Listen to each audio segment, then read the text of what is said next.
रेभेन्सा university January 10 रु January 22 पर्यंत association of Indian universities तरफ गोटे क्रिकेट टूर्नामेंट करने को जाउछंती।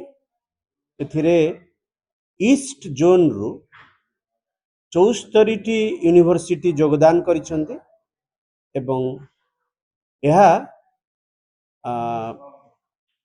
यूनिवर्सिटी रो खेल पड़िया एवं ता छड़ा बाहर 3टी पड़िया एमती मोट उपरे 5टी पड़िया रे ए खेल गुड़िक अनुष्ठित हेबो एवं हाराहारी 1500 खेलाड़ी एवं ऑफिशियल्स एथिरे जोग देबे।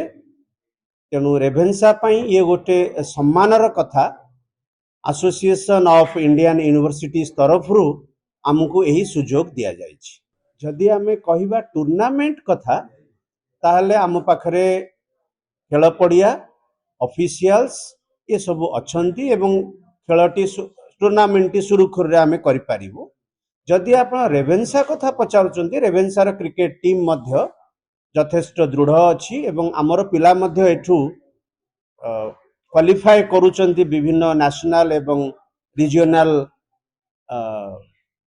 स्टेज रे जेमती कि आमर प्रियांशु महांती एवं सार्थक शंकर पाणिग्राही एमती दुई जन छात्र गत खेलरू से माने वर्तमान नेशनल लेवल को अंडर 19 रे जाई जोग देइछंती।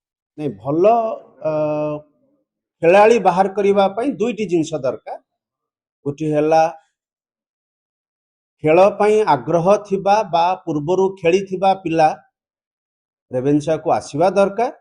दुई रे उन्नत भित्तिभूमि खाली भित्तिभूमि थिले खेलाड़ी तैयारी करी हबनी बा खेल प्रति आग्रह थिबा पिलांको खाली नहीं गले भी खेलाड़ी तैयारी करी हबनी। तेणु उभय परस्पर परिपूरक। आमे चेष्टा करूचु पिलांको मध्यरे निश्चित भाव रे आमे पिलांको उत्साहित करूचु। पिलांको विभिन्न क्लास रे तांको डाकिकी एवं विभिन्न पिला मध्य बाहरुचंती। वर्तमान मु जा देखुची भारत विश्वकप जितिबा परे आमर विश्वविद्यालय रे किछि छात्र छात्री खेल पई आग्रह प्रकाश करूचंती एवं खेलिबा आरंभ करते। एवं एही टूर्नामेंट रे जो पिला माने खेलिबे एवं भलो करिवे तांको पई गोटे सुजोग अछि।